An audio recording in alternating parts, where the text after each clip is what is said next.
ఆ సందర్భంలో డ్రోన్స్ని మనము సర్వేలెన్స్కి ఉపయోగించవచ్చు. అదేవిధంగా క్రైమ్ సీన్ మేనేజ్మెంట్కి డ్రోన్స్ ఉపయోగించవచ్చు. అదేవిధంగా కొంత రైట్ గేర్గా కూడా ఉపయోగించవచ్చు. అంటే ఉదాహరణకి ఒక పెద్ద సమూహం అంటే ఒక టియర్ గ్యాస్ వదలాలంటే ఒక డ్రోన్ ఉపయోగించవచ్చు. మావోయిజంలో లేదంటే యాంటీ సోషల్ ఎలిమెంట్స్ ఎదుర్కొనే క్రమంలో ఒక వెపన్గా డ్రోన్ ఉపయోగించవచ్చు. ఉమెన్ సేఫ్టీకి ఉపయోగించవచ్చు. ఈ మధ్య మనం డ్రగ్స్ గురించి చాలా వింటున్నాం. మరి డ్రగ్స్ కట్టడి చేయడానికి ఒక నిఘా వ్యవస్థని డ్రోన్స్ ద్వారా ఉపయోగించవచ్చు. ఈ విధంగా చాలా ఆలోచించి ఈరోజు ఒక కాన్సెప్ట్తో క్లౌడ్ పెట్రోల్స్ అనే కాన్సెప్ట్ ఈరోజు ముందుకు వస్తున్నాం. ఈరోజు కొత్త ప్రభుత్వంలో విజయవాడలో ఉన్నటువంటి అధికారులు, ఇటు పోలీస్ కానీ, అటు కమిషనర్, మున్సిపల్ కార్పొరేషన్ కానీ, కలెక్టర్ గారు కానీ ఎన్టీఆర్ డిస్ట్రిక్ట్స్ని నెక్స్ట్ లెవెల్కి తీసుకెళ్తా ఉన్నారు. టెక్నాలజీ అందుబాటులో ఉంది. ప్రపంచం మొత్తం కూడా టెక్నాలజీతో ఏం చేస్తుందో చూస్తూ ఉన్నాం. ఇవాళ ఈ డ్రోన్ పెట్రోల్స్ దీనివల్ల విజయవాడలో ఇప్పటికే సగం పైన తగ్గిపోయినటువంటి క్రైము ఇంక జీరో క్రైమ్గా రాబోతూ ఉంటుంది. ఖచ్చితంగా అది జరిగి తీరుద్దని కూడా మా అందరి నమ్మకం. ఇప్పుడే కమిషనర్ గారితో కూడా చెప్పాం. ఏదైతే గంజాయి బ్యాచి, బ్లేడ్ బ్యాచి నిలయాలుగా మారుతున్నటువంటి ఏరియాలు, అంటే అక్కడ జన పరివాహం లేనటువంటి ప్రాంతంలో పాత పార్కులు, ఓల్డ్ రోడ్సు, అలాగే ఇంకా కొంచెం బ్రిడ్జిల కింద, వీటి కింద గుంపులుగా చేరి ఒక 5, 6 గంజాయిలు తీసుకుంటూ ఉన్నారు. ఇంకా అనేకమైనటువంటి మత్తు పదార్థాలు వాడుతూ ఉన్నారు. అది అయిన తర్వాత ఏం చేస్తున్నారో కూడా వాళ్ళకే తెలియట్లా. మొన్న మా సింగనగర్ మా పార్టీ ఆఫీస్ కార్యాలయం ముందు మీ అందరం ఒక 50-70 మంది ఉండగా ఒక ఆటో డ్రైవరు పూర్తి అసలు అన్కాన్షియస్ పొజిషన్లో అక్కడికి వచ్చి మమ్మల్ని అందరిని తిడతాం మొదలుపెట్టాడు.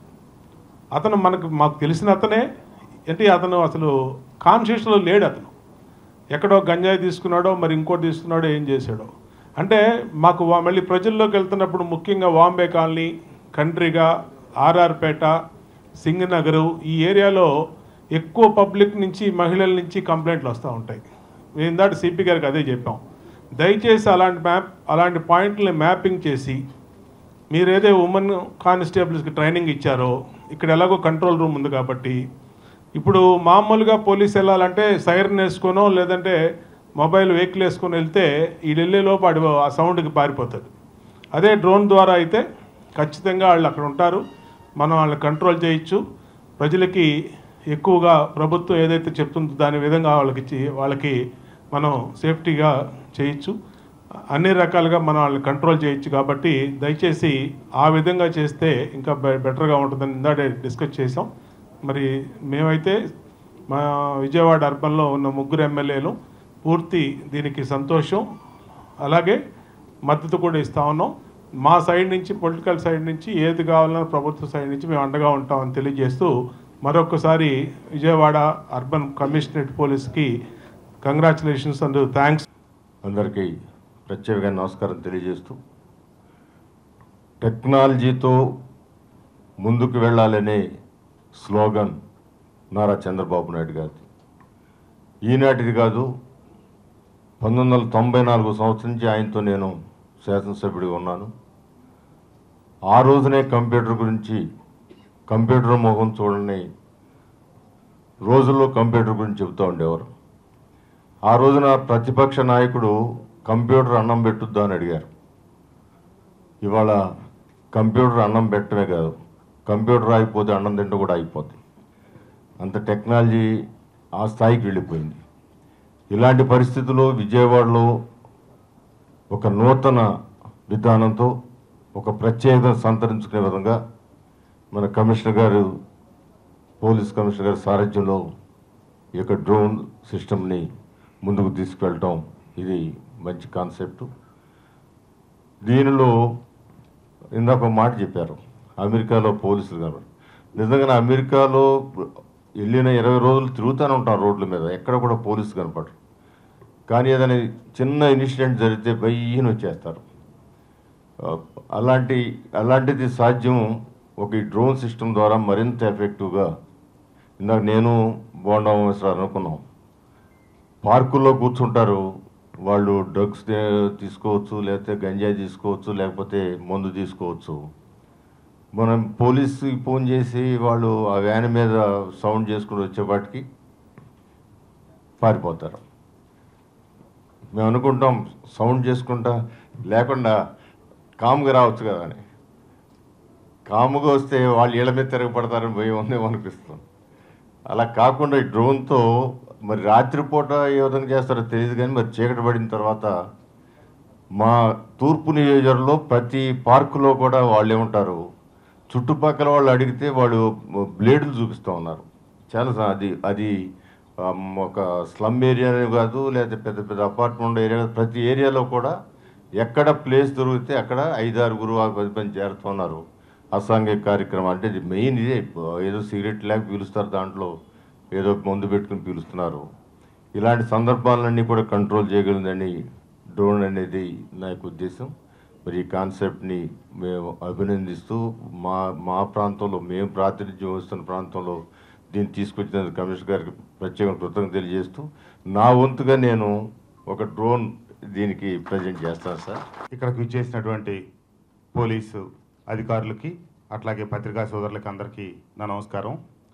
ఒక దార్శనికుడు ముఖ్యమంత్రిగా ఉండగా కొత్తగా వస్తున్నటువంటి ప్రపంచంలో ఉన్నటువంటి శాస్త్ర సాంకేతిక పరిజ్ఞానాన్ని ఉపయోగించుకొని మనం బెటర్ పోలీసింగ్, ఇందాక రామ్మోహన్ గారు చెప్పినట్టు అమెరికాలో నేను మొన్న లాస్ట్ ఇయర్ ఆగస్టులో వెళ్ళినప్పుడు మన అట్లాంటా ఎయిర్పోర్ట్ నుంచి మేము మా మిత్రుడి ఇంటికి వెళ్తా ఉంటే చాలా పెద్ద మేజర్ యాక్సిడెంట్ అయిందండి. నేను కూర్చున్న కారుకి నా పక్క టైర్కి టెస్లా కారు ఫస్ట్ కొని షోరూమ్ నుంచి ఎయిర్పోర్ట్కి వచ్చింది. మమ్మల్ని ఫస్ట్ పికప్ చేసుకుని వెళ్తా ఉన్నారు. నేను రైట్ సైడ్ కూర్చున్న ఫ్రంట్ సీట్లో, ఇంకొక కారు వేగంగా ఒక మహిళ డ్రైవ్ చేస్తూ వచ్చి కన్ఫ్యూజ్ అయ్యింది. ఎక్కడా ఎవరు లేరు. యాక్సిడెంట్ అయి మేము మీడియన్ మధ్యలో 2 కార్లు ఆగిపోయినాయి. కరెక్ట్గా 4-5 నిమిషాల్లో 10 కార్లు వచ్చేసినాయి పోలీసులు. అన్నీ ఎటు చూసినా సీసీ కెమెరాలే ఉన్నాయి. వాళ్ళు తెల్లవారి మధ్యాహ్నానికల్లా ఇన్సిడెంట్ మొత్తం సీసీటీవీ ఫుటేజీ మా దగ్గరికి పంపించేశారు, ఎవరిది తప్పు ఎవరిది ఒప్పు ఏం జరిగిందని. కాబట్టి మనం రామ్మోహన్ గారు చెప్పినట్టు అమెరికాలో వాళ్ళు ఎదురుగా లేకపోయినా ప్రతిదీ 1 నిమిషంలో చేయగలుగుతా ఉన్నారంటే వాళ్ళకి బడ్జెట్ కూడా ఎక్కువ, కాబట్టి మన దగ్గర బడ్జెట్ తక్కువ. కానీ ముఖ్యమంత్రి గారు మొన్న అసెంబ్లీలో కూడా చెప్పారు, కొత్తగా వాహనాలు సమకూర్చడం దగ్గర నుంచి అన్నీ సమకూరుస్తూ ఉన్నారు. తప్పకుండా మన విజయవాడ నగరం హైదరాబాద్తో పోలిస్తే చాలా తక్కువ జనాభా, తక్కువ ట్రాఫిక్ ఉన్నప్పటికీ ఎక్కువ కంజెషన్గా ఉంది. కారణం ఏంటంటే ఇరుకు రోడ్లు, కొండలు, నదులు మధ్యలో ఈ పట్టణం ఇరుక్కొని ఉంటాం. దీనికి ప్రధాన రహదారులు సిటీలో నుంచి వెళ్ళటం, నేషనల్ హైవేసు, వీటికి పరిష్కారంగా త్వరలో రాబోయే పశ్చిమ బైపాస్ వస్తే ఖచ్చితంగా వచ్చే 2 మాసాల్లో మనకి పెద్ద ఉపశమనం రాబోతూ ఉంది. ఆ తర్వాత అయినా ఎక్కడైతే బ్లాక్ స్పాట్స్ ఉన్నాయో వాటన్నింటిని గుర్తించి వాటి అదుపు చేయటం. మనం ఎక్కడా అయినని దురదృష్టకరమైన సంస్కృతి మన విజయవాడకే గడిచిన కొద్ది సంవత్సరాలుగా గంజాయి, బ్లేడ్ బ్యాచ్. ఆ పేరు చెప్తేనే రాత్రి అయితే భయపడిపోయే పరిస్థితి. కాబట్టి దాన్ని దృష్టిలో పెట్టుకొని మనం మన నగరం ఏదైనా సరే శాంతి భద్రతల పరంగా ఏ రాష్ట్రం అయితే ప్రశాంతంగా ఉంటుందో ఆ రాష్ట్రమే అభివృద్ధిలో ముందడుగేస్తుంది. కాబట్టి మీలాంటి యువత, నైపుణ్యం కలిగిన అధికారులు, సీనియర్ అధికారులు ఉన్నటువంటి మన రాష్ట్రం అక్షర క్రమంలోనే కాకుండా అభివృద్ధిలోనూ, అలాగే దేశంలో ఒకనాడు ఫోరెన్సిక్ సైన్స్ వీటన్నిటిలో కూడా ఆంధ్రప్రదేశ్ అగ్రగామిగా ఉంది, ముందొచ్చి నడిచింది. రాబోయే రోజుల్లో కూడా అలాగే నడవాలని ఇందాక బోండా ఉమ్మ గారు మాట్లాడుతా విజయవాడ సిటీ వరకు మేము ముగ్గురం ఒప్పుకుంటున్నామని చెప్పారు. నేను కూడా మీలో ఒక భాగమే సార్. ఎందుకంటే మైలవరం నియోజకవర్గానికి కూడా 40,000 ఓట్లు విజయవాడ సిటీలో ఉన్నాయి. 2-3 పోలీస్ స్టేషన్లతో సిటీకి మాకు అనుబంధం కలిగి ఉన్నాం. భవానీపురం కావచ్చు, 2 టౌన్ కావచ్చు, ఇతరత్ర ఇబ్రహీంపట్నం అంటే ఇక ఒళ్ళోన దళ్ళ అన్నట్టు ఇటువంటి అన్నీ కలిసే ఉంటాయి.